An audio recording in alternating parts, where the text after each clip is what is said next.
Those three pricks from 8th grade, Tommy, Jake, and Brett, had the balls to come around my house causing shit again. Wasn't the daily torture at school enough for them? What you gonna do about it, pussy? Tommy, the ringleader, sneered back. I gripped the sledgehammer tighter as they slowly approached. I'm working on a project here, so turn around and get lost before I put this thing upside your heads. Jake cupped his hands around his mouth. Ooh, we're so scared of little bitch boy, and his hammer. The three of them laughed as they closed in, not knowing the ass-kicking that was headed their way. I readied my stance, convincing myself I wouldn't back down this time. Jake kept running his mouth as they surrounded me. This is our neighborhood, freak. We don't take orders from before he could finish. Tommy whipped out a switchblade knife, the blade glinting in the sun. Yeah, so why don't you put that heavy hammer down before you get hurt, bitch? My heart pounded, but there was no way I'd let them punk me again. Not this time. Not at my own damn house. You pulled a knife? On me, I laughed right in Tommy's face. You're fucking dying today, you little shitbag. I gripped the sledgehammer tight with both hands and, without hesitation, rushed straight at Tommy. He was so stunned he could barely raise the knife before I swung the hammer right into his cheekbone. Tommy crumpled to the ground, screaming and holding his bloody face. Jake and Brett's mouths hung open in shock at how quickly I put their leader down. Before they could react, I spun and slammed the sledgehammer into Tommy's right shoulder with all my strength. The crack of his bone was nauseating, but gave me a rush like I've never felt before. Holy shit, man. You're fucking crazy, Brett yelled, backing away with his hands up. I rolled my eyes. You pussies just gonna abandon your friend like that? Typical. Jake glanced at Tommy writhing on the ground, then turned to run. But I wasn't letting either of these bitches off easy. Get back here, you little pussy, I roared, bringing the hammer down directly onto Tommy's hand with a sickening crunch. His shrill shrieks of pain were deafening as he desperately clutched his mangled limbs to his body. I stood over him, chest heaving, knuckles white gripping the sledgehammer's handle. Jake and Brett finally stopped dead in their tracks and turned back, eyes wide watching me tower over their fallen leader. Oh shit, Jake muttered, frozen in fear. I pointed the sledgehammer at the two cowards. Next assholes who want some of this, step right up. They didn't move a muscle, just stared at Tommy whimpering and cradling his busted face, shoulder in hand. A small puddle of blood was spreading out from underneath him on the patio. That's what I thought, I growled. Now both of you get the fuck out of here before I put you down too. They didn't need to be told twice. Jake and Brett turned and booked it out of the backyard, leaping the fence and disappearing from sight. Fucking pussies. That just left Tommy and me. I stepped towards him, sledgehammer at the ready as he feebly tried to scoot away, leaving a trail of blood. Going somewhere, I brought the hammer down across his shins with two harsh crunches that'll haunt me forever. Tommy let out another ear-piercing shriek as I stood over him, victorious, his four limbs now mutilated and useless. The anger and adrenaline coursing through me was indescribable. Tommy's screams eventually devolved into pathetic whimpers and gasps as he stared up at me, tears streaming down his bloody face. The fight had fully drained from his body after I shattered his legs. I looked down at the sniveling bully, now just a crumpled, broken mess at my feet. This piece of shit and his loser friends had tormented me for years without consequence. Until today. Please, Tommy croaked out between labored breaths. I'm sorry.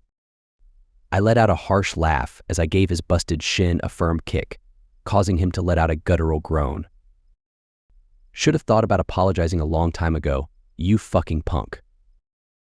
Turning my back to him, I headed towards the house, the sledgehammer dragging behind me, leaving a trail through the puddles of Tommy's blood.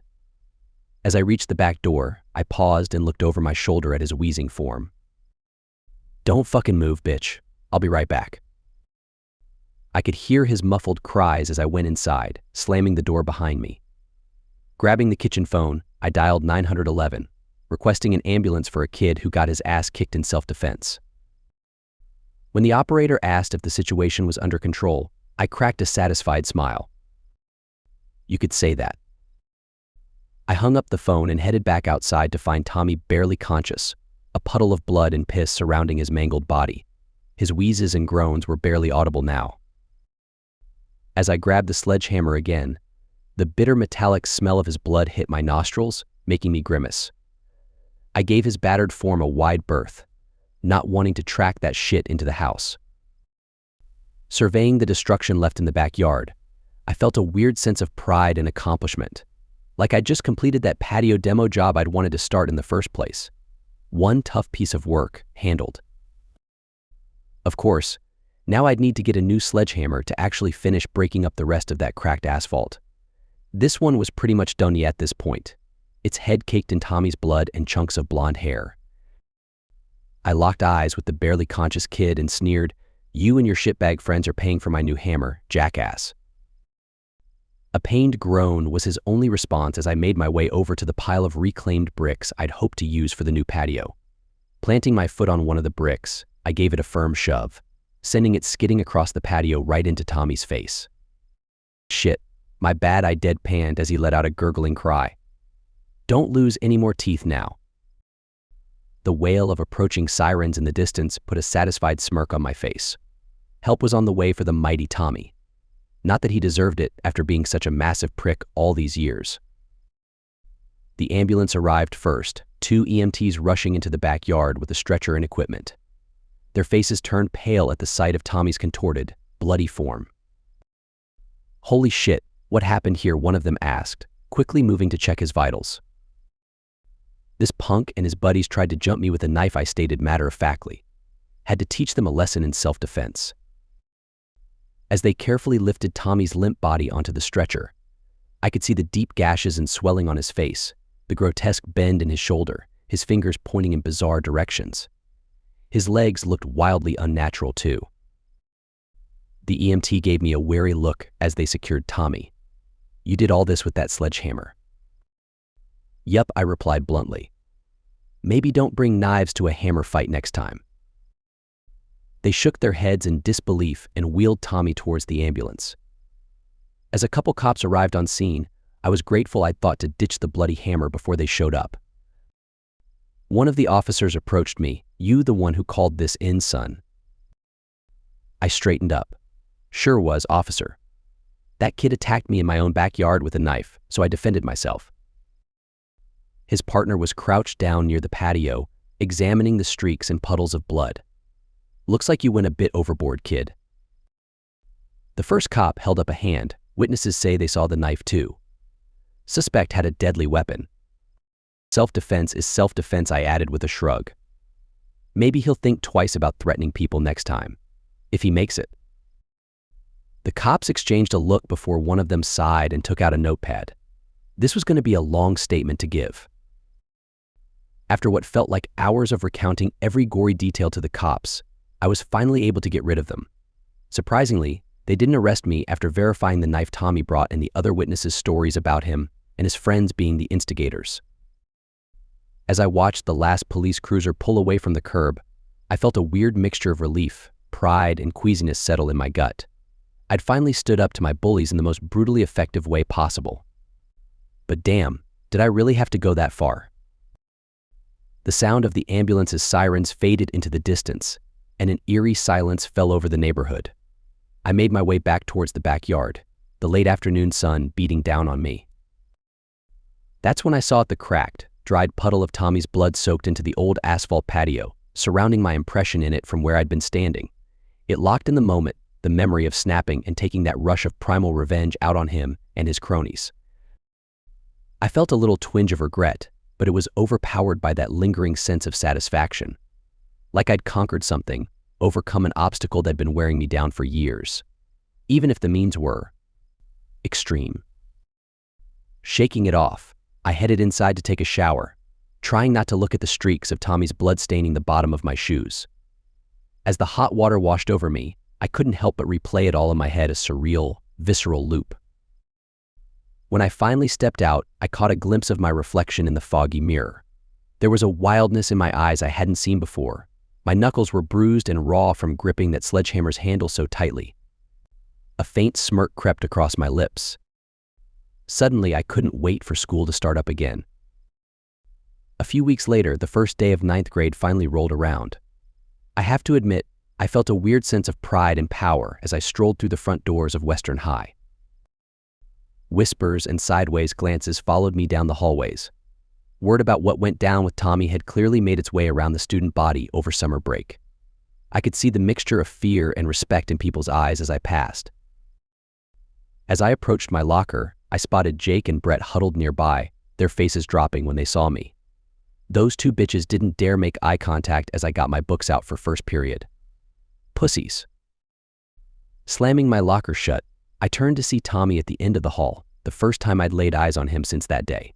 He had both arms in casts, heavily wrapped around his shoulders too. His face was disfigured and swollen, a wad of gauze shoved under his busted nose. And he was ridiculously wearing one of those stupid hats with the plastic lice comb attached. Our eyes met from across the hallway, and I felt that familiar surge of adrenaline and satisfaction. Tommy immediately averted his gaze and started frantically shuffling away as fast as his crutches would take him. I just laughed to myself and shouted after him, "No running in the halls, Tommy. You're gonna fall and re-break something." A hush fell over everyone around me as I continued laughing. They all knew I wasn't playing around anymore. As Tommy's sad, broken form disappeared around the corner, I turned back to see a cluster of hot freshman girls watching me with an intrigued look. One of them gamely smiled at me as I strutted past, suddenly very interested in getting to know the new me. Over the next few months, my reputation really solidified around Western High. I went from being just another scrawny kid to someone not to be fucked with. The whispers and sideways glances continued, but they were laced with a sense of fear and respect now. Jake, Brett, and the rest of Tommy's old crew wouldn't even make eye contact whenever I was near. Rumor was that they were still having night terrors about the way I disfigured their former leader. Speaking of Tommy, he became a shell of his former bully self. Flinching at any loud noises, scurrying through the halls with his head down, doing everything possible to avoid drawing my attention. I could tell the physical and psychological trauma I inflicted really took its toll. Whenever our paths did cross, I made sure to remind him of his newfound disability loud enough for everyone to hear. "Looking good, Tommy. Tell your mom I said hi next time you ask her for help jerking off." The laughter and sneers from bystanders only added to his humiliation. My social life blossomed in the wake of conquering my demons. Girls who previously wouldn't give me the time of day were suddenly intrigued by the aura of danger I gave off. Guys wanted to be my friend, to bask in my bolstered confidence. I'd accomplished the unthinkable, turning years of bullying into becoming one of the more popular, feared guys in school through an admittedly fucked up act of savagery, an outlet for my anger that frankly still haunts me sometimes late at night. But as I stood in the newly renovated backyard, admiring how the reclaimed bricks formed a beautiful patio, I didn't regret a thing. It was an ugly situation that created something beautiful in the end. Just like the misfit persevering over his tormentors,